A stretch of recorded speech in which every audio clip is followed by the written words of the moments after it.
And we are going to, great, that, I was just going to say we are recording tonight. Welcome everyone. It's nice to see your faces, and there are some faces I haven't seen in a while or maybe never, so welcome to all of you. And tonight we're going to have a very interesting conversation with Max Duboff. First of all, Max, please say your last name for me. Hi, Duboff. Duboff. Okay, so there's no particular accent on one or the other. Duboff, or I guess it's First Duboff. one, but it's not a big deal. Okay. So Max is going to talk to us about something that I didn't even know was a thing. And now I'm fascinated. 17th century European Christians who became interested in the Kabbalah. And once he told me he was going to do this talk, I went online and did a little tiny bit of investigation because I was not sure. I was like, maybe he's just making this up. But there are like real people. There's a woman who was very famous in the 17th century. So I'm sure you're going to tell us all about it. And I'm looking very much forward to it. Max is in the Yale Philosophy Department as part of the combined classics and philosophy program. And he completed a BA in philosophy and classics at Rutgers University.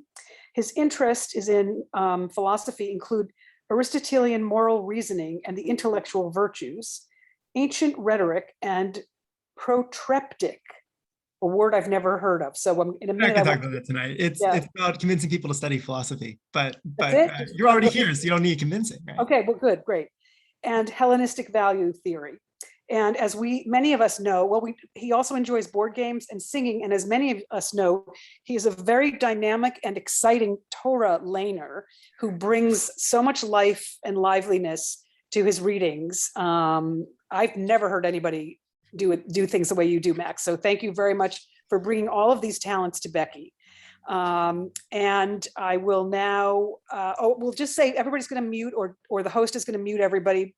And then Max, you are going to have a kind of a back and forth, and we may even break out into breakout rooms, you said. So we'll apprise you of all the details as we go along. So welcome, and let's hear about the 17th century Christians who were interested in the Kabbalah. Yeah, great. Okay, so I'm going to start up. Oops. Start up my PowerPoint here. Okay, well, good evening, everybody. It is really great to be with you and to have the chance to talk about some of this really interesting material. So I should also note that really only going to scratch the surface in a way. There were so many Christians who were influenced by Kabbalah, and so much one could say about Kabbalah, that we're really going to focus tonight on a kind of small circle of approximately 4 folks, mostly in England and Amsterdam in the late 17th century.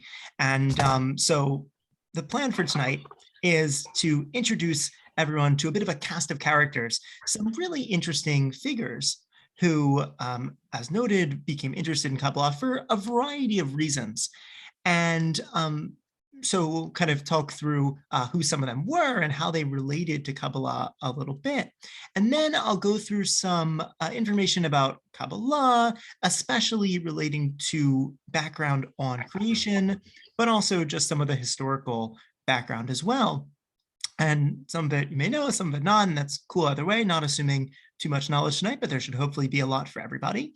And then we'd love to do a bit of chavruta, looking specifically at 2 passages on creation stories. One from a Christian Kabbalistic account adapting a Jewish one, and then the original Jewish one. Probably not the exact one being adapted, but a similar Kabbalistic creation story. And also perhaps we'll bring in a little bit there a very innovative, reductive account of the Trinity given by Anne Conway, perhaps the most famous Christian Kabbalist from this period. And then hopefully we'll come back from Chavruta, have a bit of group discussion, and then I hope we'll have about 10 minutes for Q&A at the end. So I'll probably talk for about 25 minutes, and then we'll try to do some Chavruta and a bit of discussion and leave time for questions. All right, so let's jump in and talk about some of the characters we might be interested in tonight. So one of the biggest is Henry Moore, who is a kind of decently known philosopher who was the main philosopher behind the school, sometimes called the Cambridge Platonists. Now, this is Cambridge in England, and Platonists because they picked up Neoplatonism, a philosophical view ultimately tracing back to Philo in the kind of 1st century BC, but then really finding its form in the 3rd century CE and being picked up a lot later. And I'll talk a little bit in a bit about some of the relationships between Kabbalah and Neoplatonism, because there was a lot of overlap between those two philosophical traditions, which also had a lot to do with religion. But Henry More was kind of most important in the history of philosophy for bringing Descartes' philosophy to England. So when René Descartes was active in the early 17th century, especially in the 1640s, he really caused a stir with some of his major works that you may or may not know. And he had this philosophy, especially of the kind of dualism between mind and matter, or body, right, which became super influential in a lot of later philosophy. And Henry More basically picked that up and made some modifications to it. So he had some criticisms for Descartes while also being very heavily influenced by him. And Henry More's work helped to popularize Descartes in England. So that was in the late 1640s that he started doing that. But already by the 1650s, Henry More had started to read some Kabbalah. And at first, he wasn't necessarily reading firsthand material, partly because there wasn't a lot of firsthand Kabbalistic material available in England in the 1650s when he started to encounter it. There was some, but not that much. And he basically started to develop some exegetical styles, some interpretive styles for Christian scripture and Christian theology that had some influence from Kabbalah. He thought Kabbalah was really interesting, but he didn't really consider himself a Kabbalist. And this is certainly an important kind of way of approaching the Kabbalah, of people who thought that there was a lot that they could learn, maybe about ways of thinking through issues, and especially maybe some less literal ways of doing so, also some kind of metaphors, but they didn't think that Kabbalah was kind of right in a broader sense. And so we'll see some people who were influenced by Kabbalah and some people who consider themselves Kabbalists, and both are kind of important for this story, especially because they were reading some of the same materials. So More's kind of biggest innovation related to Kabbalah was this sort of threefold way of reading the Bible, where it was what he called literal, moral, and Kabbalistical. And so basically that meant, so the one is kind of what we call pshat, right? Reading the text itself and trying to say, okay, what exactly is the text saying on its own terms? And then the moral one was thinking about, well, what are the sorts of lessons we're supposed to draw from this? Then the third, the Kabbalistic one, had a lot to do with metaphysics, with kind of these questions of being, of what is really the big picture philosophical import of a lot of these texts. So as you can see from this threefold system, which More helped develop based on some other predecessors, Kabbalah was really important for a lot of his philosophical endeavors. And he was super interested, especially in the creation story. So Genesis 1 to 3. And creation was a big focus for Jewish Kabbalists, and then also for Christian Kabbalists as well. And so we'll see also more of that later. Another interesting thing about More is that, like Descartes, he was quite scientifically active. And a lot of the folks we'll see tonight were quite active in the scientific revolution, as it's sometimes called in Europe. And so their metaphysical views, their kind of views on the nature of reality that seem perhaps kind of out there, were coupled with some really interesting experiments and trying to figure out nature as we know it. And so there's some interesting things also with Isaac Newton, whom Henry More was friendly with, and who wasn't particularly interested in Kabbalah, but also had some of these kind of esoteric interpretive strategies, especially with Newton, with the Book of Revelations. But a lot of this was in the air.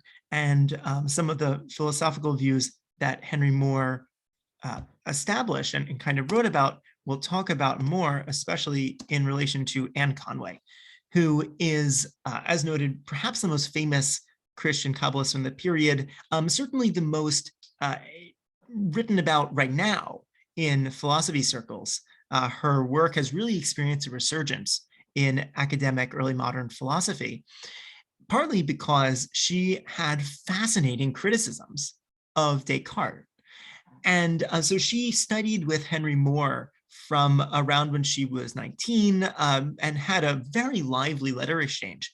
Many of her letters are preserved and were published in the 1930s. The first edition came out. And so we can learn a lot both about her philosophical views, but especially about her interactions with Henry Moore and her education from her letters. Unfortunately, a lot of her letters, that is the ones she wrote, were lost.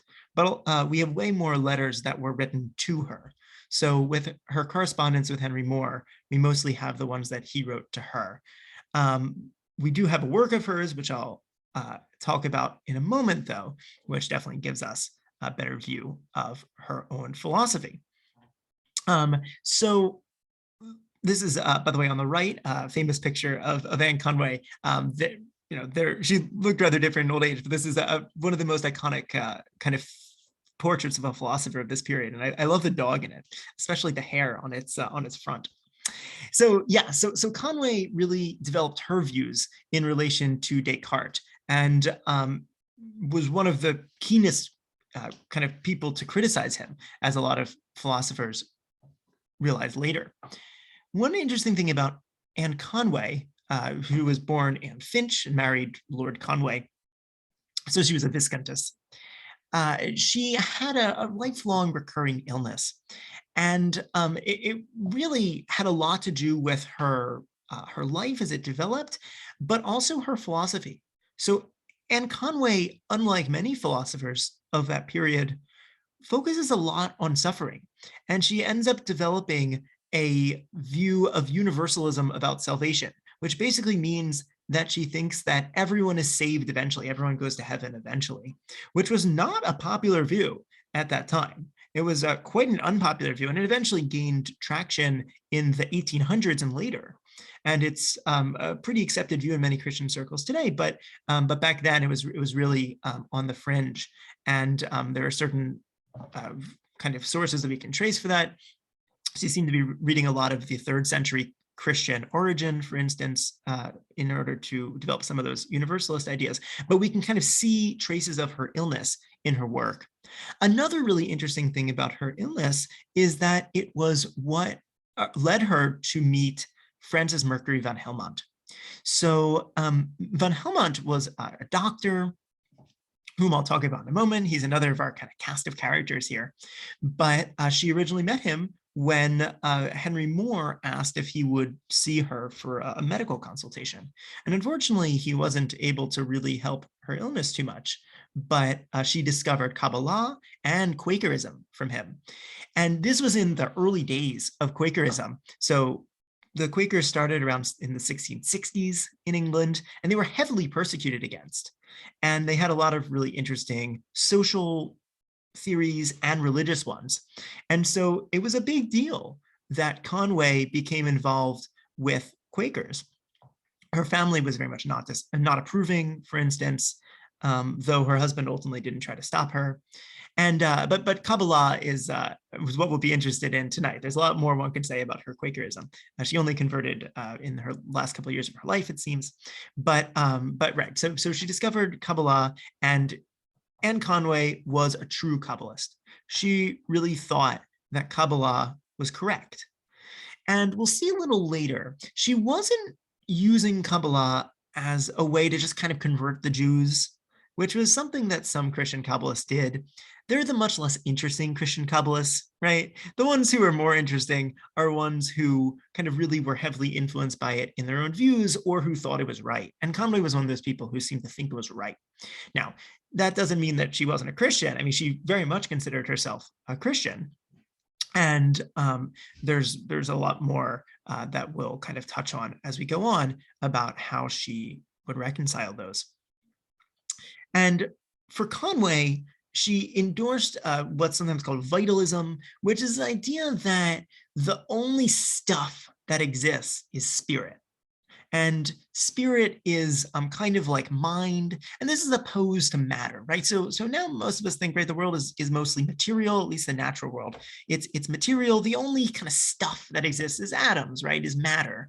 But for Conway, it's actually the other way around. The only stuff that exists is spirit, and there are lots of different things that are made up of this sort of stuff.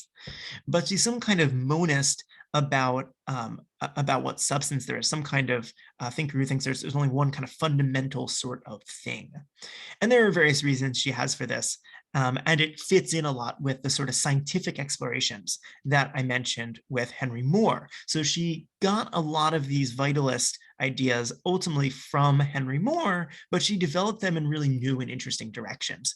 And her vitalism has been the subject of a lot of the research on Conway. And that was one of the big ways that she disagreed with Descartes, in thinking that there's only one type of stuff instead of two. And what was especially interesting to her, or difficult for her, about Descartes was that she felt like Descartes couldn't give an account of why or how the two very different kinds of stuff in the world can interact, right? So Descartes thought that it's both, as noted, mind and matter, but Conway says, look, if these are really that different, then the mind can't control the matter. And so she posited the kind of one type of stuff and said that everything is kind of different shades of that, using a sort of light imagery. And we'll see a lot more light imagery as we go on. Okay, and goodness of God for Conway is also very important, as we'll touch on later. This is a really interesting view as well, I think, for thinking through Kabbalah. Okay, so Conway left a philosophical work, which is called The Principles of the Most Ancient and Modern Philosophy. And Conway's Principles, as I'll refer to it, has a super interesting publication history. Basically, she didn't put her own work together. She had some notebooks, and she had some really interesting things to say in her notebooks. She seems to have written the relevant material that survived her in the last decade of her life. We don't really know when exactly. It seems likely it was the last few years, though, so like 1674 or 5 to 1679 when she died. She died relatively young because of her illness. And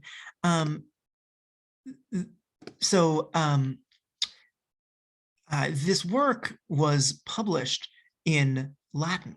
So it was translated into Latin, probably by Francis Mercury von Helmont, whom we'll talk more about in a moment, with some help from Henry Moore. And Henry Moore seems to have written the preface that accompanied the work in its original publication. It was also published anonymously originally with another work by Francis Mercury von Helmont. And it was mostly forgotten. It really wasn't very influential in England. And it wasn't until the 20th century that a really pioneering British scholar brought it back into focus. And then it really wasn't until the 21st century that Conway really got her due.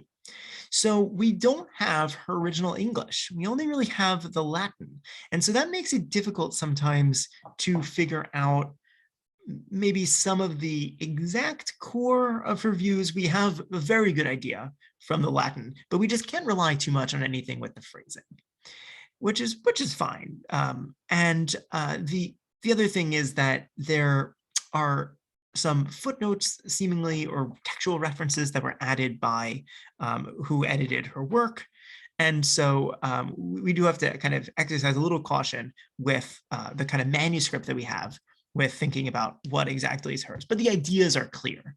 And we have good reason to think that the text, substantially as we have it, was written by Conway.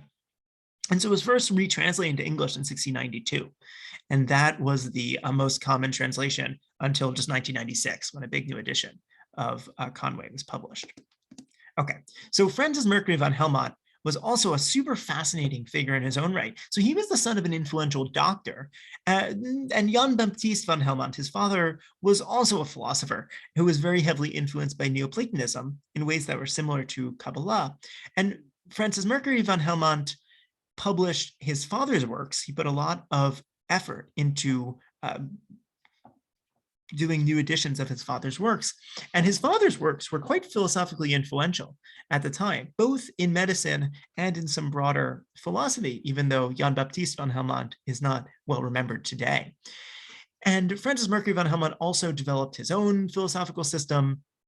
And in the 1660s and into the early 1670s, he also became a Kabbalist. So he was also a true Kabbalist. He thought that Kabbalah was right.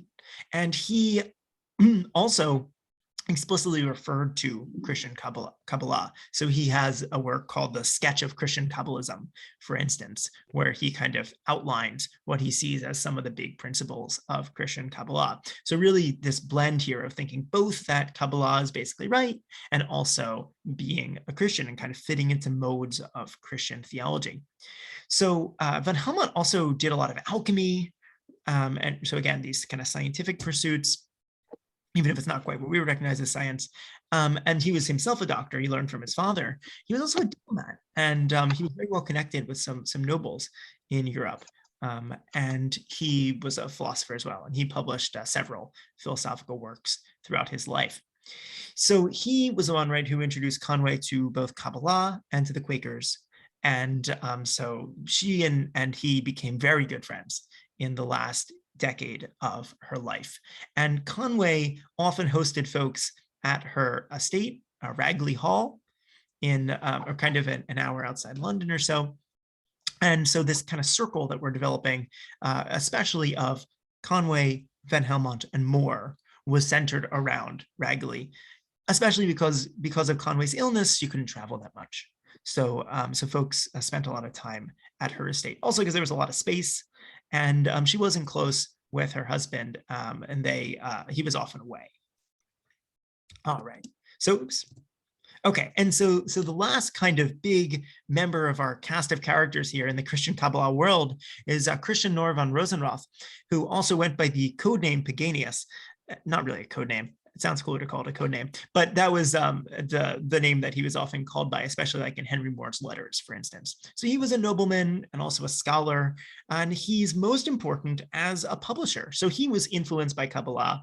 He became very interested in it, read a lot, and he decided he would publish a huge edition of Kabbalistic works in Latin. And that's called the Kabbalah Denudata, which we'll talk more about in a second.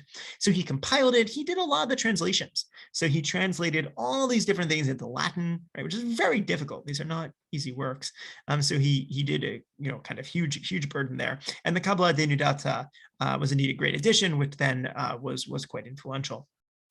And so he was the person who distributed to Henry Moore all the Kabbalistic works, or most of the Kabbalistic works that Henry Moore read, and then Moore gave them to Conway. So van Rozenroth is responsible for this whole circle's access to Kabbalistic works. Also to Francis Mercury van Helmont was close with Christian Noor van Rozenroth and got Kabbalistic works from him. And we have an idea from Conway's letters of the sorts of Kabbalistic works that Noor van Rozenroth was sending over. We don't know the exact ones, but we see Moore talking about reading them and about kind of getting new manuscripts in and being very excited about them. So the Kabbalah Denudata, which is like the Kabbalah unveiled in English, was published in kind of four volumes. So there's volume 1, parts 1 and 2. There's volume 2. There's a later 3 to 4. But basically, it's all kinds of Kabbalistic works translated into Latin. Volume 2 is what received the most historical attention and has been the most in print, especially in a late 19th century translation. And that was excerpts from the Zohar. So Christians mostly after this time had access to parts of the Zohar through the Kabbalah Denudata, through the version there. And it was parts of 3 books of the Zohar, so it's not even close to the whole thing, right? Of course, the Zohar is massive. We'll talk a bit more about what the Zohar is in a moment if you're not familiar. But volume 1 is especially interesting because it has translations both of important Kabbalistic works from the 17th century, from earlier in the 17th century, and of responses by Christian Kabbalists to those works. So by Nora von Rosenroth and by Henry Moore as well, a lot of works on Kabbalah. And also, there was a kind of index of Kabbalistic terms, a sort of glossary, if you will. And that was supposed to be very helpful as well to people who wanted to read the Zohar, and was, and indeed is a really nice resource. So that's called the apparatus, right? Where these explanations and commentaries or translations of Kabbalistic works, and also then in volume 2, these translations of Zohar excerpts. By the way, the picture over here is the frontispiece from the first edition of the Kabbalah Denudata. And 17th century frontispieces, if you're not familiar, are incredible, just really great drawings. So what I love about this one is it's this person who's looking upward, right? And what they see in particular is the sun, and the sun has these kind of Kabbalistic numerological diagrams in the middle of the sun. And partly what's cool about this is there's a lot of light imagery in Kabbalah as well as in Neoplatonism. And so it's really blending a lot of these elements of both the imagery and some of these kinds of diagrams, and also just the shading here. I love that. Anyway, okay, so, all right, so let's talk a little bit about Kabbalah. And I see that I have already taken up more time than anticipated, but that's okay. So Kabbalah, right, so this sort of Jewish mystical movement starting in the Middle Ages, and the Zohar, the kind of central work, the Book of Splendor, was largely written around the 13th century, some parts probably a little earlier. Traditionally, it was thought to be written by Shimon Bar Yochai in the 5th century, but we know it wasn't. And so the Zohar, though, was the important foundation for later Kabbalah. But then in the 16th century, especially around like 1570, Isaac Luria in the land of Israel was a huge pioneer, and he basically inspired what is called Lurianic Kabbalah, which was a game changer, right? And Lurianic Kabbalah brings in a lot of different ideas which really build on the Zohar. Zohar ultimately being a Torah commentary that has a lot of mystical ideas. And there were earlier Jewish mystical movements as well, but Lurianic Kabbalah is the form we especially know Kabbalah in today. And it really became a huge deal in Europe after the movement of Shabbatai Tzvi, a sort of false messiah, but also after Hasidism became common. And both Hasidim and the Mitnagdim, their opponents, really picked up large elements of Kabbalah, and it became ubiquitous in Jewish thought. Okay, so briefly, we won't talk all that much about this, but in Kabbalah, there's these sephirot, these numerological entities, which are divine qualities, and they're responsible for kind of the world as it is. There are also these 4 worlds in Kabbalah of creation, emanation, forming, and making. And Henry Moore, by the way, was especially into numerology, and he even had views on which Kabbalistic kind of doctrines were more and less authentic based on how numerological they were, because he was especially interested in the numerological bits. So this idea basically is that numbers have lots of power over kind of shaping the world and causing it. So the Sefirot are also emanations of God. So they're sort of coming from God into the world. They're sort of arising from God and not quite parts of God, but they represent God in an important way. And so there are higher ones, there are lower ones. The lower ones are in our world, and there's a lot of really complex stuff there, which is very interesting, but which we won't talk about right now. I do want to talk a little more, though, about Tzimtzum, divine contraction. So Tzimtzum is the core of the creation picture in Lurianic Kabbalah. So it's one of the key doctrines of Lurianic Kabbalah. So the idea is that God, referred to by this Kabbalistic name Ein Sof, or no end, right? God is pictured as limitless divine light, okay? And divine light fills everywhere, every possible corner of the universe. And the idea is that this light is so intense, this divine light, this really kind of representation of God in some way, this light is so intense that nothing else can exist.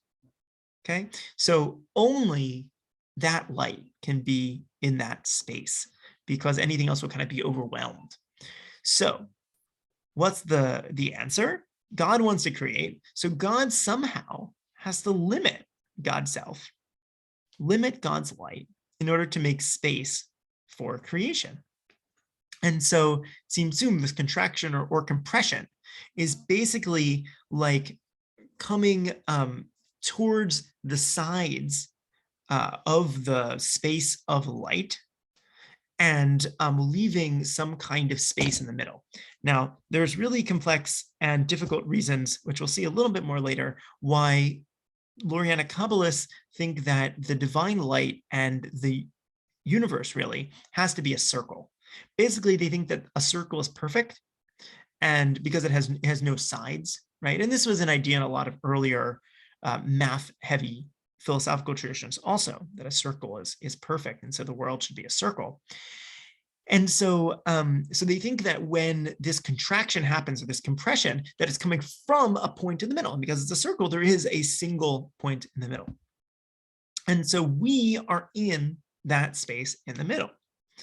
Now, there were various interpretations of tzimtzum, right? So tzimtzum was kind of offered, and then later interpreters had all these different views on how it works. There were various problems with it. One is that it seems like if God is inhabiting everywhere and God is perfect, right? For God to limit God's self, that would make God less perfect. And of course, if you think God is perfect, you don't want God to become less perfect. So there are all these really interesting explanations of how God can somehow limit God's self without being perfect, while still being perfect. And there are later debates about whether tzimtzum is literal, right? Whether there's a sort of actual light and a physical moving away of this light, or whether it's metaphorical. And a lot of Hasidic commentators especially went for a sort of metaphorical interpretation, where this is something then about God's attributes or something like that. And so that tzimtzum still has to do with God limiting God's self in some way, but doesn't actually have to do with kind of the physical world or anything like that. But the idea remains that God is kind of infinite and limitless and super powerful, and then we are only able to exist where God is kind of less overwhelming, which is a really interesting idea in a lot of ways. So this is a diagram of tzimtzum, right? So in the middle is the kind of point, and then you can imagine the God's light going towards the sides here, and then this line, this kind of white line, is the way that the light kind of goes back into the circle in the middle a bit to allow creation. And we'll read a bit more about that later. But the idea is that there's kind of the moving away from this point in the middle, and then there's the sort of refilling that space in a way that still allows for the rest of creation instead of just overwhelming everything with the divine light, which is what happened before when there wasn't space for creation. Also, since it is almost Hanukkah, I saw this meme this week and was very amused by it. So the Hebrew says in Sof Ganya, or in Suf Ganya, where it's a portmanteau between in Sof, this mystical name for God of no end or limitlessness, and a Sufganya, like a donut. So this is a limitless donut, an in Sufganya.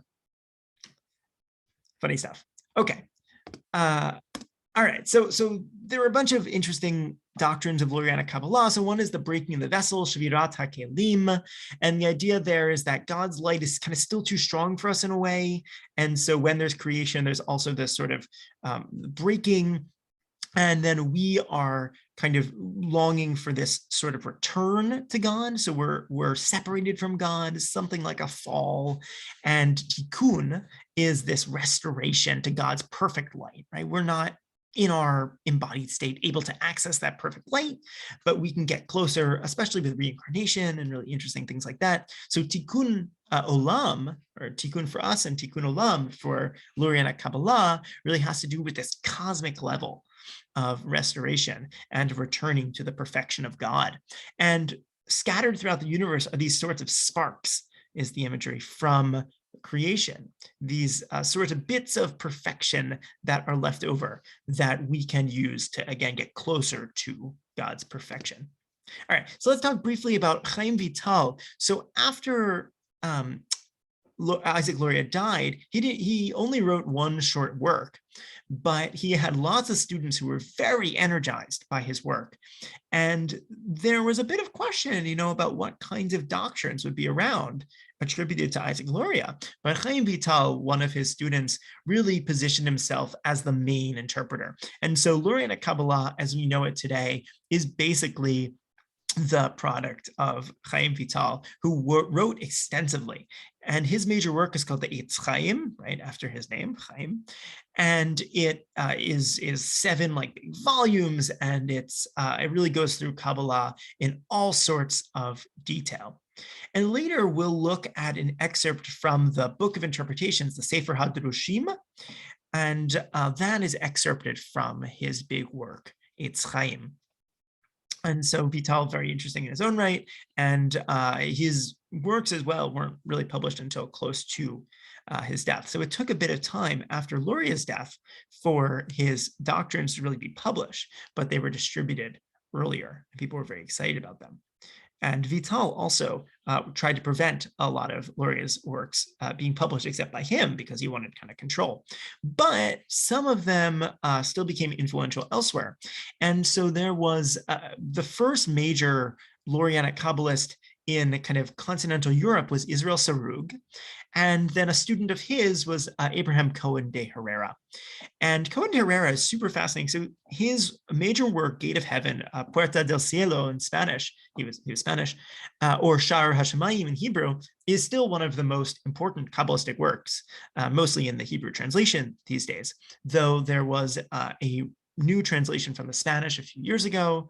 And it's a really great work, in part because it, reflecting his very interesting life story, engages with both the way that philosophy tended to be done in Christian circles at the time, the sorts of issues that Christian philosophers were thinking about related to theology, but also with legitimate Jewish perspective. So Cohen Herrera was a very, very learned Kabbalist, and he was really innovative in a lot of his doctrines.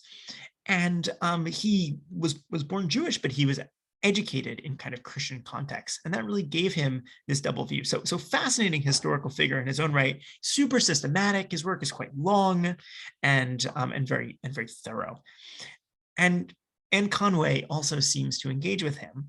So there's a passage especially where there's some of this stuff about what are called imaginary spaces. I could talk more about that later, but there are a few kinds of points that she picks up on, which were in some of the discourse, and it seems like maybe she's disagreeing with Abraham Cohen de Herrera. And so it is, we don't know this for sure, but it's likely that she and other members of this kind of Christian Kabbalah circle were reading Cohen de Herrera. Okay, so a few brief words on Kabbalah and Neoplatonism. So as noted, Neoplatonism was an intellectual movement that was heavily influenced by Philo, the Jewish philosopher, but really got started in the 3rd century CE. And Neoplatonism remained very popular in Christian circles, and then also in Jewish circles, in Kabbalah. So early Jewish mysticism, including and up to and through Lurianic Kabbalah in the 16th century, borrowed very heavily from Neoplatonism. And there are a lot of similarities, especially with numerology, the importance of numbers, some of these creation stories, and especially this imagery of divine light, right? So we'll see in the passages we're going to look at in a bit that divine light is a super important metaphor, and we were just talking about that as well with Tzimtzum, with this divine contraction. And a lot of that seems to trace to Neoplatonism. Now, on the other hand, it wasn't a straight sort of Kabbalah copying Neoplatonism. There were definitely interesting innovations in Kabbalah. For example, the Sfirot became very prominent in Kabbalah, these sorts of divine emanations that are also numbers. But for the purposes of these Christian Kabbalists, what's really important is that they didn't know that Neoplatonism was older and that Kabbalah had borrowed from Neoplatonism. And they had no way of really knowing what was from which of these traditions uniquely. So even though there was a lot of borrowing for kind of thinking about Christian Kabbalah, they're very intertwined, these two intellectual traditions. And a lot of scholarship on these Christian Kabbalists has focused on the Neoplatonic elements and has largely ignored the Kabbalistic ones. And so we don't necessarily need to identify uniquely Kabbalistic ones in order to think that Kabbalah is influential, because we know that these Christian Kabbalists were reading Kabbalah, right? And that they viewed this all as kind of mixed together in an important way. So there's this term Prisca Theologia, this sort of ancient original theology. And they thought that Kabbalah was really old. They thought that Kabbalah was about 2,000 years old. And Philo was an important reference for a lot of these Christian Kabbalists. So about 1,600 years, 1,700 years before their time. And so they also thought that because these views were ancient, or they thought they were ancient, that they were more likely to be true. And so Henry Moore talks about this in some letters to Conway. So he says, for instance, at what point that the Jews thought that Isaac Luria was the most knowledgeable about Kabbalah, right? And so Moore actually disagreed with a lot of elements of Lurianic Kabbalah. So like he thought Tzimtzum is not possible, for instance, a sort of divine contraction, and he argued against it at length. But he still kind of sees Kabbalah and Lurianic Kabbalah as an important piece of the Kabbalistic puzzle, in part because he doesn't realize how innovative Luria was on earlier Kabbalah. So he thinks that a lot of these ideas are actually much older. And so Kabbalah is referred to in Conway's work as the ancient hypothesis of the Hebrews, which I just think is a great term. And she refers elsewhere to kind of ancient Kabbalists. And the title of Conway's work, right, The Principles of the Most Ancient and Modern Philosophy, although she didn't choose that title, it reflects the way that Kabbalah was thought to be very ancient. Okay, so would love to do now a bit of a chavruta for a few minutes in breakout rooms to read a couple Kabbalistic sources. So I'm going to put in the chat a handout. Oh no. Okay, one moment. I need to just close the file before I can. One moment. I need to just. Sorry about that.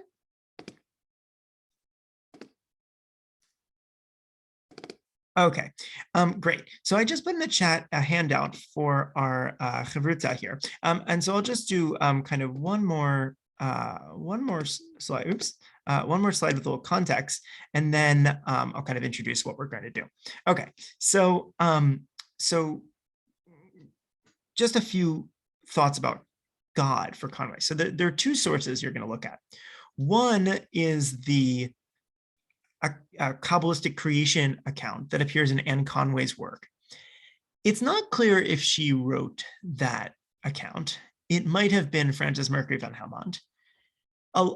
Some editors and interpreters think she probably didn't write it. I think that it's probably something that she wrote or believed, but there is debate on that. We just don't know because of the strange publication and compiling of her work.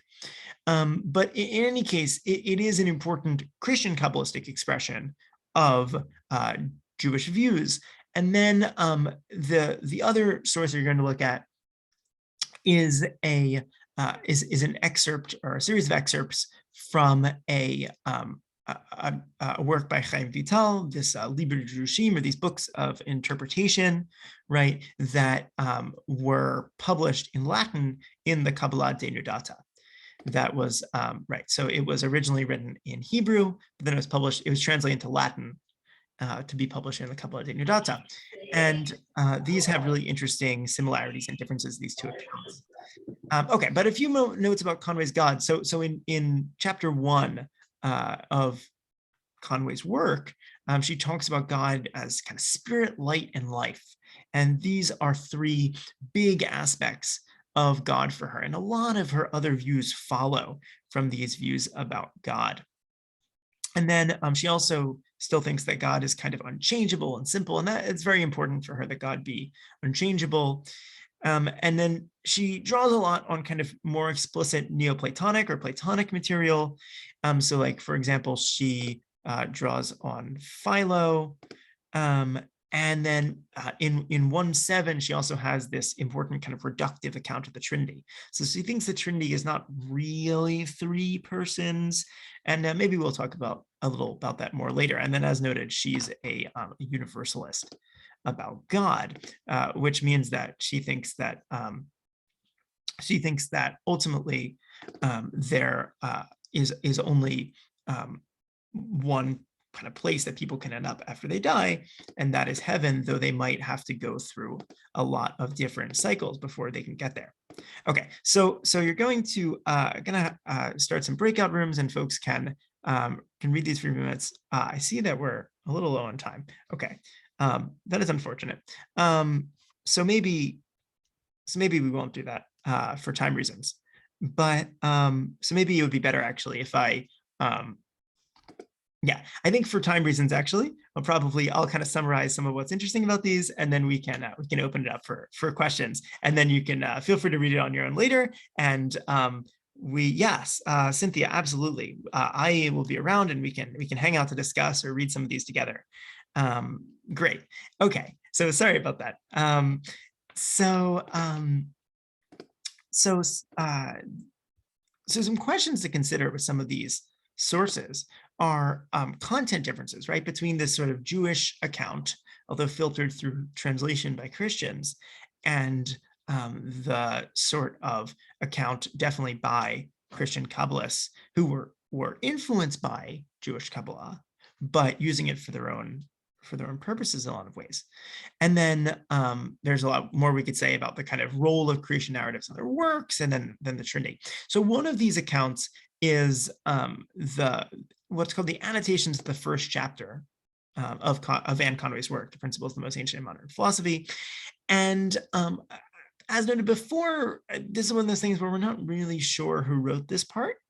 A lot of the kind of editorial notes in the edition of Conway that was published in 1690, 11 years after her death, were not hers. I think there's reason to think that this aspect is written by her, or at least very much in line with her views. But in any case, if it's not her, it's almost certainly Francis Mercury von Helmont who wrote it. So either way, one of these Christian Kabbalists. It's super interesting because this part of the work is explicitly introducing a Kabbalistic creation account as explaining the views of the Trinity, this sort of very a novel and heterodox view of the Trinity. And actually, we'll look briefly at this view of the Trinity that Conway has. So there's a few, Ruth, that's a really interesting question about why God in the Torah seems imperfect. So, I mean, there's a lot we could say about that. This is partly why kind of Henry Moore adopted this threefold interpretive scheme, right? Because it seems really difficult to reconcile. Now, a lot of traditional Jewish interpretations have been a little more comfortable with God being imperfect. And this sort of problem that's sometimes known as the God of the Bible and the God of the philosophers has agitated Christians a lot more. But of course, medieval Jewish philosophers started to talk a lot about perfection of God. So Maimonides especially helped codify this view of God as perfect. There's a lot we could say about that. But for Kabbalists, the perfection of God is generally super important, and often has to do with kind of other principles that are maybe philosophically motivated rather than biblically motivated, ultimately. So the Zohar does a lot to kind of ground mystical, metaphysical ideas in the Torah. But Lurianic Kabbalah is definitely moving away from the Torah in a lot of ways, though they still thought it was very much consistent with the Torah and based in the Torah, but bringing its own principles as well. Yeah. So interesting things about about Conway's view of the Trinity here is thinking that there's something like spirit or will, and this is a very Neoplatonic notion, which is confusing but interesting, and that's how creatures kind of are able to be created and are able to be what they are. And there's also knowledge, and that's another aspect of God. And so between wisdom and will and knowledge, that's how she gets to the Trinity, right? So she says that these aspects of God, these wisdom and will and spirit are and kind of combinations of them are exactly what is actually meant by the Trinity, right? So as opposed to the view that there's kind of these three different persons, Conway thinks that these different aspects of God are the kind of what Christians are or should be talking about. And so then this view of Kabbalah and the sort of Kabbalistic creation story that we get in the annotations of the first chapter are supporting this passage from the first chapter. I'll also highlight that Conway was super ecumenical, and she thought that basically everyone could agree on God and on religion. So she says, basically, look, if we stop talking about three persons, like people generally talk about the Trinity, then Jews and Muslims and other people too could all agree about God. So she had this idea for this sort of universal religion. And it's super interesting. And know that this is not quite trying to convert anyone. Rather, it's the idea that everyone, well, not everyone, but kind of Jews, Muslims, and certain other people already believe the same thing, or that they kind of should believe this sort of thing based on the sorts of views that they already have. And Kabbalah for her is really crucial in building to this ecumenical picture. And there are still debates today, right, about whether Jews and Muslims and Christians are kind of worshiping the same God, or maybe even everyone is worshiping the same God. And so this is something that people can still debate, but Conway really takes a stand on this and was an early interesting proponent of this view before it was at all fashionable, before there was really a lot of discussion about this. And so some of her project there is very exciting. Okay, so just to briefly look at some of these Kabbalistic creation narratives. So there's this idea of the light, right? That is, and this is the account in Conway's work, which may or may not have been written by her. So God is the light that's everywhere, right? And so here God creates for the sake of his creatures, that it might be a place for them, right? So the really interesting idea here, remember I mentioned the goodness of God for Conway, is that God is creating for us, right? To benefit creatures. God wants to benefit creatures. And we might think about kind of motivations of like a parent here, or God in that sort of mode, which is really interesting. One of the most fascinating bits of this creation narrative is that there's this idea that a place arose like an empty circle, right? So this creation narrative is saying subtly that there's no actual empty space in the creation narrative of Tzimtzum, of divine contraction. And the reason this is important is that Henry Moore, in his pieces in the Kabbalah Denudata, strongly criticized Lurianic Kabbalah for saying that there's a sort of empty space that's created when God leaves it. And he says, no, there can't actually be this sort of empty space. And that's a view that comes from Descartes, but he thinks that that's a reason to reject Kabbalah. So this Kabbalistic creation story by Conway or Van Helmont is really kind of addressing that criticism in a super interesting way. And then that's made more clear by saying that it's not non-being, but a sort of place of diminished light, right? Diminished enough that we can fill it. And there's something that's very important for Conway's philosophy, which is something we can't go into now, but it's very important in Kabbalah as well, that there's this being Adam Kadmon, first Adam, that is created in a way, or kind of formed rather than created, actualized, we might say, kind of made to be powerful rather than being created from nothing, that is the first thing that's in the space that God vacates or diminishes God's light in. And Adam Kadmon, the sort of first Adam, is responsible for creating a lot of everything else.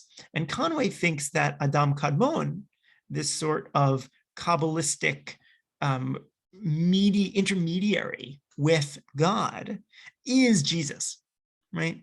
So she gives actually two accounts of the Trinity. One of them has that sort of Neoplatonic notion of the will and the knowledge of God, and the other has to do with Adam Kadmon, using explicitly Kabbalistic terminology, which she repeats later in the work in chapter 5 as well. So there's a lot we could say about this. She also mentions Philo here, this idea that Philo has about different ways of God, and she's very heavily influenced by Philo and Neoplatonism, in addition to Kabbalah. The light, though, is shared. So we have this imagery of the light, and again, we have a mention of God's love, right? So super interesting stuff here. And then there's this idea of the Trinity here. Right. Okay, so then there's also another Kabbalistic creation narrative here that I wanted to share, which again is by Chaim Vital, an interpreter, really the main interpreter, as he positioned himself in the end, of Isaac Luria. And this work in the Kabbalah de Nudata is said to be Isaac Luria's, right? So Christian Kabbalists didn't realize that kind of Vital was responsible for the dissemination of Luria's works and for kind of interpreting them in a significant way. So Adam Kadmon, as we can see, this first Adam, this sort of being responsible for helping create everything else, emanates from God, kind of arises from God and goes into the space, and then is responsible for everything else. So again, lights, which have to do with the Sphirot, descend from him and make everything else in the world. And so here we have this account of Tzimtzum, right? The supreme light was extended most fully and it filled everywhere. There's no empty space. And this is the Or Ha Ein Sof, right? The light of the infinite. And then when it came into God's mind that God wished to establish worlds, then God, and to offer perfection into the world, right? So this is a somewhat different idea than we saw in the slightly later Christian Kabbalist account for why there's creation. Then God creates, and so the light is compressed. We have here, right, this word for tzimtzum. It recedes from the middle point, and then it has to be a circle, right, as we were discussing earlier. This kind of wild Kabbalistic idea, and then there's an empty space, right? And here the empty space at least can be literal. So here there's no indication whether the empty place and the kind of tzimtzum is literal or not. So probably the earlier notions of tzimtzum were literal, and then metaphorical ones were later. And then, as known, there's a sort of line that goes back into the circle, into the emptied space that allows for creation. And then the line kind of forms Adam Kadmon, this first man that is responsible for a lot of the rest of creation. Okay, I'm going to stop here. I talked a lot. Hopefully that was reasonably interesting. If anyone would like to leave, you're welcome to. If anyone wants to stick around for some questions, I'll be happy to stay and chat about all this stuff. But you should also feel free to contact me by email if you have any questions or want to talk about it anymore. It was really a pleasure to be able to chat with you all tonight. Thank you. I'm sure people have questions. And what I would say is just in the reactions, if you want to go to the reactions and do a hand raise if you have a question, that would be great. Maybe we don't have, I just assumed that we were going to, oh, there we go, Jay, yes. Thanks, Max. That's really interesting. So I was wondering, is there any evidence that some of these ideas went the other way? For example, could the Christian Gnostics have influenced the formation of Kabbalah with things like Adam Kadmon, which they see as Jesus? Could the Kabbalists have picked up the idea of Adam Kadmon from Jesus? Yeah, that's a super interesting question. So Adam Kadmon, in a lot of ways, seems to be heavily influenced by Philo. And so there was a lot of influence, Jews to Christians, from Philo in particular. In terms of the Gnostic, yeah, I mean, I think that's super plausible. So Gnostics were also heavily influenced by Neoplatonism. And this is one of those cases where we just can't really disentangle a lot of what exactly came from where. But views about Jesus definitely could have influenced Kabbalah, and that wouldn't be surprising. I'm not as familiar with kind of some of those early periods, but what's relevant partly is that Jewish mysticism started to form over a long period of time, and in kind of places where there was interaction also with non-Jews. And so part of what's really interesting about Kabbalah is that it is an aspect of our tradition which kind of drew from other places, both kind of philosophical and maybe other religious traditions. So I think it's a really great point you're raising, and definitely very possible of different directions of influence. Yeah, I'm pretty sure the Klipot came from Zoroastrians. Ah, great. Yes, that Yeah. makes sense. Yeah. Yeah. So yeah, the being the sorts of the layers, right? The Klipot, yes, that have to do with the different worlds. Yeah. Yeah. Ruth?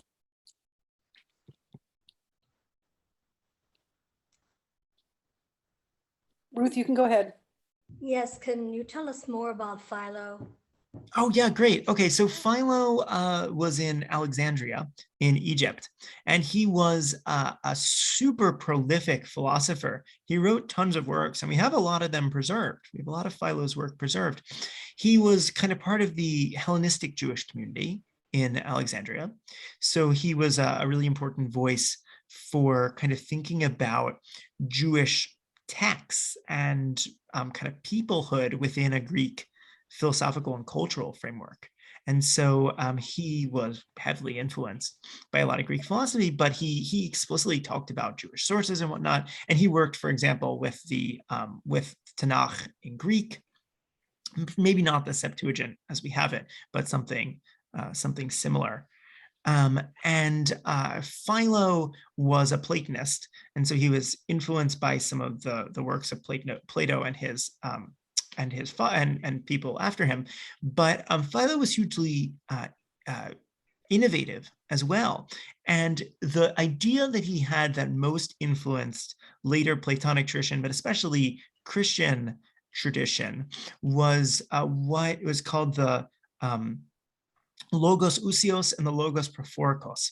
And that roughly translates to the essential account or word of God, and the kind of going out, or the messenger or something like that, word or account of God. And the idea with that is that God has these two kinds of qualities, one of which is God's being especially perfect and kind of not doing anything, because there was a Greek philosophical idea that something that is kind of creating other things is maybe in some ways less perfect than something that's not. And so Philo kind of divides these qualities of God. And then the other one, the Logos Prophorikos, is going out and creating stuff and doing stuff in the world. And that is in some way less perfect, but still very godly, right? And so so later Christians, so Philo lived in the 1st century BCE, and then many Christians identified the Logos Prophorikos as Jesus, right? As this fully God, but also going out in the world and doing stuff. And so like kind of not fully God because of kind of having to be in the world in a sense. And so Philo didn't intend this to be kind of have anything to do with Christianity, right? He was writing a little before Christianity, but he really had a big impact on Christianity in that way, and also on people like Anne Conway. Yeah, so Philo is super interesting, and maybe the most influential Jewish philosopher of all time, at least until Maimonides. We have a couple of comments or questions in the chat. One, Carl, do you want to ask your question? Sure. I'm just curious. So we would date the Zohar, Moses de Leon, I guess, in the 16th century, or no, the 13th century or so. 13th century. Okay. So you mentioned that and that some of these early Christian Kabbalists had this sense that it was really, really ancient. Yeah. Which is not so surprising. I mean, I'm not sure when the controversy arose between people who really believed that it was written by Shimon Bar Yochai back in the, first century or second century, or to when it was finally, identified as Moses de Leon, much more recent. And I wonder if they were part of that. I mean, a large part of the Jewish world certainly believed that the Zohar and Kabbalah really was thousands of years old. Yeah. So no, these Christian Kabbalists mostly just kind of took the Jews' word for it, and the Jews at the time, right, mainly thought that it was that older, Shimon Bar Yochai or around that time. And partly what's interesting, right, is that Kabbalah was, Jewish mysticism pre-Kabbalah also was an oral tradition for a long time, and so there was originally a real stigma against writing down works of mysticism, because the thought was it was too dangerous to write down, right? That someone could get their hands on it who wasn't ready for it, then they could be corrupted in some way, or tempted by demons maybe, or something like that. And this relates to the whole, don't study Kabbalah till you're 40 sort of thing, which was, also because of not wanting people to kind of be corrupted by it until they really had a good grounding in other sorts of texts. So this whole oral tradition, which was very real and very important to the development of Kabbalah, was in large part what led to the thought that it was very ancient, right? And the kind of existence of Philo as a real ancient Jew who was important for a lot of these figures also made them think that probably a lot of the Kabbalah was also much older. And Jews at the time also thought that Kabbalah, and even the parts that weren't necessarily quite thought to be Shimon Bar Yochai were older than they were.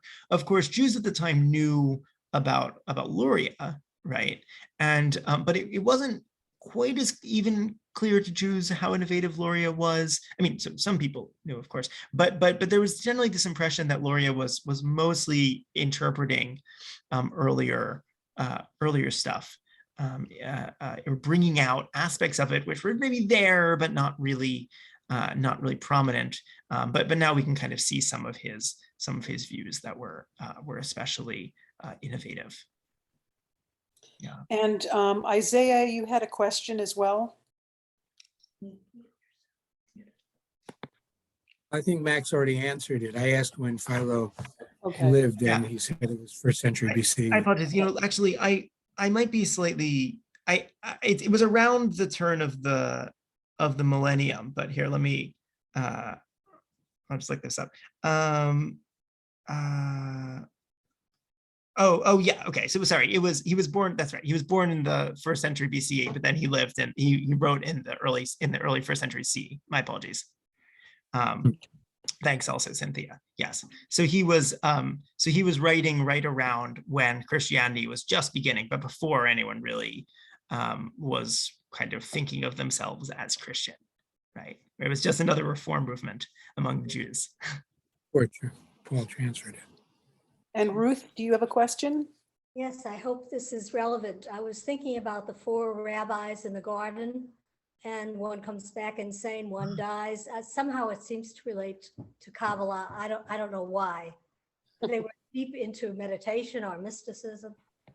Yeah, so the main relation there is that Elisha ben Abuya, one of the people involved in that story, who kind of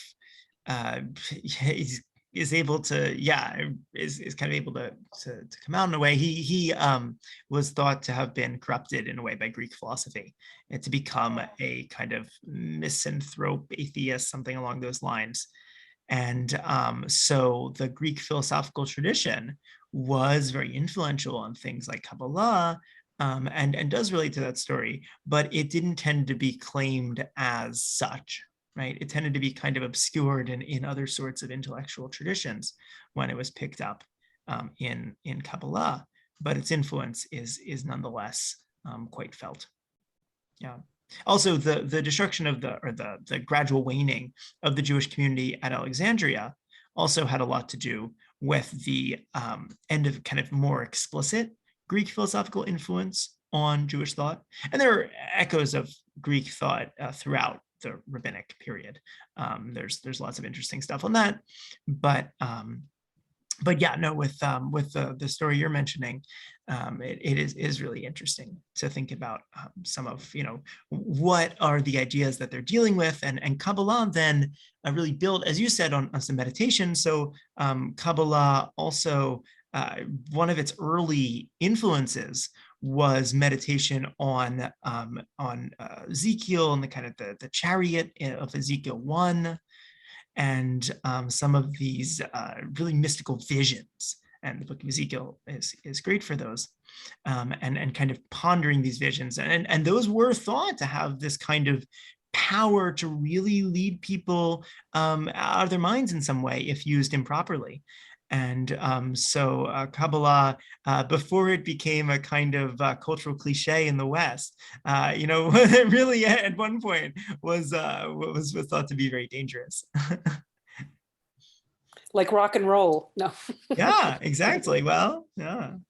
I mean, hey, it still could be dangerous in some That's ways, right. but it's very, very interesting stuff, I think. Well, I'm going to break here to say a couple of things. One, thank you so much, Max, for sharing your scholarship and your enthusiasm for your subject, a very esoteric subject that we now know. I bet we all know 100% more. Well, with a few exceptions, maybe Jay and Carl and a couple of others.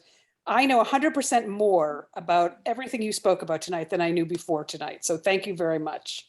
We'll leave this open so that if people want to continue conversing with you, as long as that's okay with you, and you're the host, so you can close the meeting when you're ready.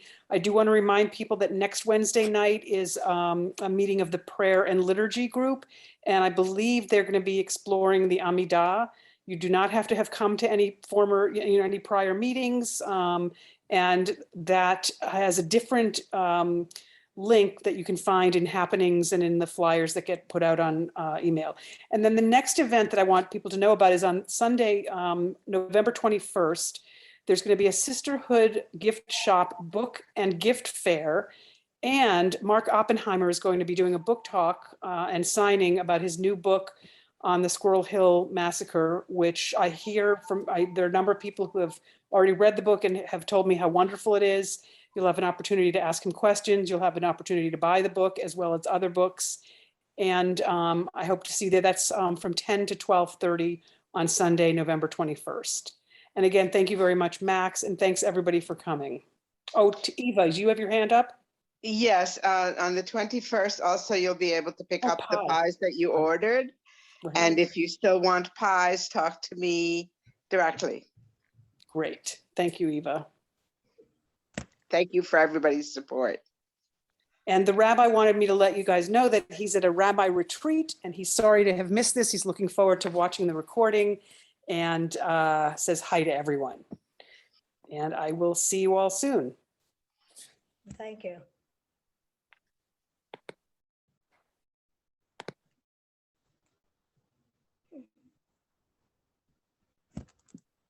So Max, I was asking, so the Christian Kabbalistic movement, though, didn't really have the staying power that it did in Judaism. Is that correct? Really didn't, yeah. So this kind of circle that I was influencing mostly died out after Francis Mercury von Helmont passed away in 1697.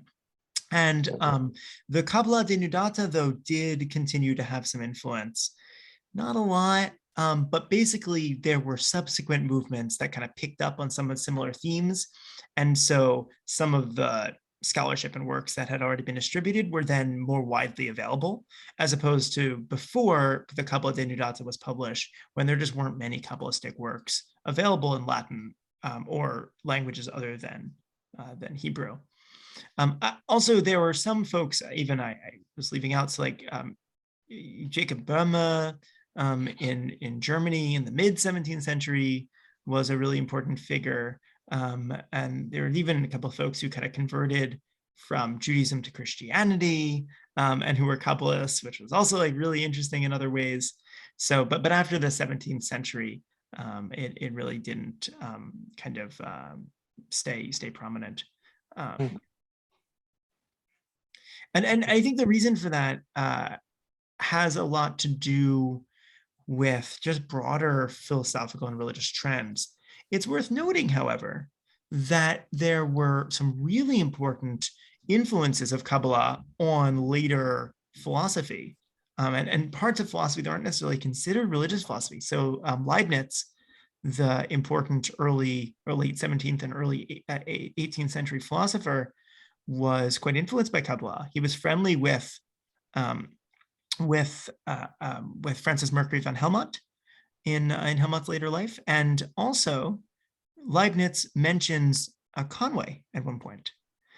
He calls her the late Platonist Countess of Conway.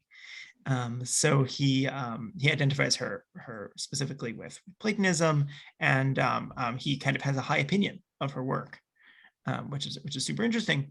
Also in 19th century German idealism, so movements kind of associated with, but really after Hegel, Kabbalah had a bit of a resurgence. So people like Fichte and Schlegel, and Paul Franks at Yale does work on that area. On some of these 19th century Germans who were influenced by Kabbalah. Yeah, Cynthia, you would. So apologies, I missed like the first 7 minutes. So I had to take my raking kids home. The ones came over to rake the leaves. So I don't know if you talked about, did you touch on the Pythagoreans at all? Because of this idea of perfection, and then what happened when they discovered the world wasn't perfect, kind of. No, perfect. Yeah.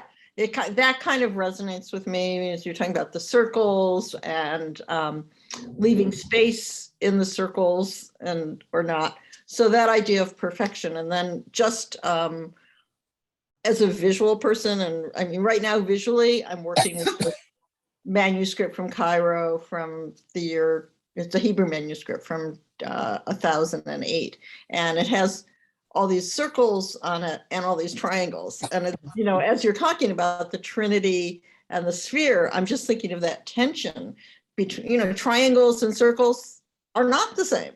So visually, that's kind of interesting. But just to get back to my question about. Yeah, no, that's super interesting. So really, really great. So I didn't mention that more for like space, but no, you're so what's particularly important here is that Pythagoreanism, in both original and later versions of it, had a huge influence on Neoplatonism. So a lot of what I was referring to as Neoplatonism itself borrowed heavily from Pythagoreanism. And Henry Moore mentions Pythagoreanism a lot, right? So I mentioned earlier that Moore was very into the numerological stuff and the kind of the importance of numbers and grounding the world. And so he explicitly mentions Pythagoreans, and he basically thinks that the parts of Kabbalah that are most Pythagorean, as he calls them, are the ones that are most likely to be accurate. He thinks that the parts of Kabbalah which he thinks are most Pythagorean are the parts that are most ancient, and thus the most likely to be true, which is really interesting. He uses how Pythagorean something is as a kind of a benchmark for it.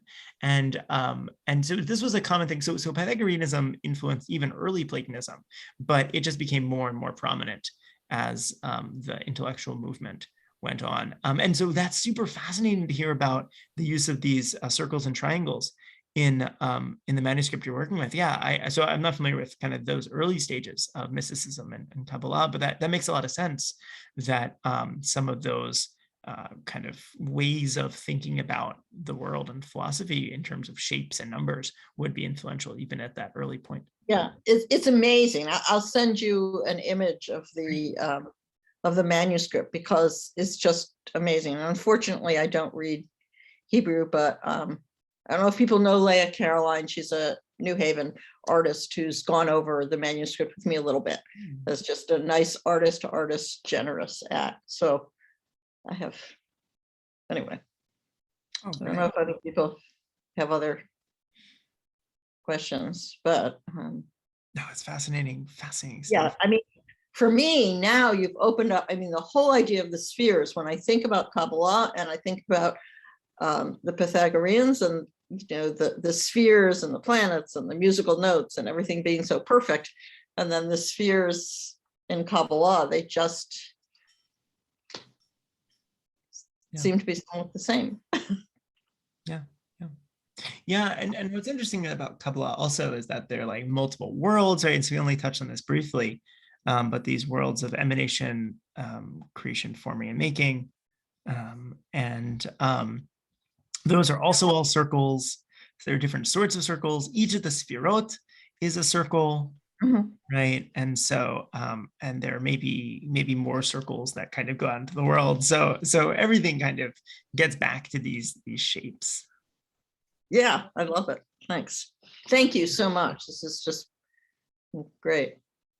Yeah. Speaking of circles, you reminded me of Gilgul, which Isaac Leary introduced the idea of reincarnation 100%. to Judaism. Is that something that the Christians also picked up on? So Anne Conway just like pretty explicitly adopts Gilgul. It again, this is one of those things where like it's tough to tell some of where this comes from, but certainly it's Lurianic. And certainly it's important in Conway's philosophy. There might also be other philosophical influences on that. But Gilgul has a lot to do with Conway's universalism about salvation, her view that everyone is saved eventually. So she, and that's kind of a bigger pitch for her to make, as I was noting earlier, than it maybe was for Luria. And so that's kind of one of the aspects of her philosophy that stands out most as Kabbalistic and as Lurianic, but and also as kind of subversive for Christians at the time. And her idea is that hell can be a kind of temporary state, which is ultimately for improvement. And for Conway, it's also very important that one can progress infinitely towards good, but not infinitely towards evil. That's wonderful. That's wonderful. Yeah, it's and so also she thinks that Jesus / Adam Kadmon / the Messiah is able to progress only towards good, but not towards evil. And then God is just perfectly good. So there, for Conway, there are kind of three types of things in the world. There's God, right, perfect. And then there's the Messiah, or Adam Kadmon, or Jesus, which can change only for the good. And then there's humans, which can change for good or for bad. And those are sometimes referred to as Conway's three species, which is a huge aspect of her philosophy that I didn't get into for time reasons. So can I just ask, how does that overlap with the early Protestants, the ones who came? I'm thinking of the New England Puritans who came, and this idea that whether you're going to heaven or hell was determined when you were born.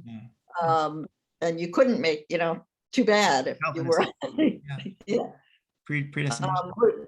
Did that, oh yeah, that's the word, predestination. Did that overlap with Conway? I mean, was she in some way fighting against the idea that, you couldn't be doomed? Yeah, so that was, predestination was just one expression of a broader belief in hell, which has been the prevailing Christian view for a long time. I don't know much about the development of kind of views of hell, but certainly by maybe like 300 or so, I think it was quite, well, I mean, there's also even in the Bible, there's actually really, by the way, side note, I can send anyone who's interested a very interesting article from the 90s about universalism in the New Testament. So there are some folks by this one, but there's a really interesting one by Keith DeRose, a philosophy professor at Yale, who is a contemporary person arguing for universalism, and also Marilyn McCord Adams, a major late 20th century philosopher of religion, argued for universalism. So there are some folks these days who are kind of identifying it in the New Testament, but basically most folks have kind of identified hell as important to the New Testament and in general in philosophy. So Conway was reacting certainly against people who thought there's predestination. And she does think there's a sort of more robust form of free will when it comes to when it comes to, kind of how one fares in the next life and moving towards the good ultimately in a cycle of lives. She doesn't have a ton to say about free will, but she has a kind of view that how we act in this life does impact how well off we'll be in future lives, and that but that punishment is only ever for benefit ultimately. But then you would say she's still thinking about the afterlife in a way that Jewish philosophy doesn't. Is that fair to say? Yeah, well, so it depends what Jewish philosophy. I mean, absolutely, Jay. It depends what Jewish philosophy, but I mean, I think that the part of the question here is, kind of what period of Jewish philosophy, right? So most Jewish philosophy has just not tended to have much of a definite view of the afterlife at all. But Lurianic views have a lot of room for this sort of universalism about salvation. And there definitely was kind of more of this idea of heaven as related to tikkun, restoration, which I talked briefly about earlier. So some views of that could be more similar to when we think of as heaven. I have a question from a historical nature. First of all, thank you. Your talk has been wonderful. My wife and I have enjoyed it very much. Okay. But my recollection from a historical standpoint, it was illegal in England to be studying Hebrew at that time. And that's why many of the new people who came to New England, including those who founded Yale, you'll see that the Yale logo, for lack of a better term, has a Hebrew breastplate on it because they wanted the freedom to study the Bible in its original text, the first 5 books from their view. So what did it come about that Anne Conway and was it Henry Moore? They, I would think, have had to study that surreptitiously. But maybe I'm wrong about that. Yeah, no, that's very interesting. I'm not super familiar with what you're talking about. So this was solidly post-Reformation. So I think studying Hebrew was a little more accepted. It wasn't that common, but like Henry Moore certainly knew Hebrew. And Christian Orban Rosenroth, of course, who translated a lot of these Hebrew works into Latin. Anne Conway didn't know Hebrew, it seems mostly because I think it just wasn't that commonly studied because it was not seen as maybe like super necessary. She did know Greek and Latin though, and was kind of said to be a very good student of those. So that's interesting though. But Hebrew, I'd be curious to hear more about about practices around who studied Hebrew or not or whatnot. But yeah, no, I mean I think that a lot of the thought was just that the Greek text was authoritative, so that Hebrew wasn't seen as kind of the holy language, of course, in the way that we do, and that the Greek was even seen to be as divinely inspired. And Jerome worked with the Hebrew when he was preparing the Vulgate Latin translation.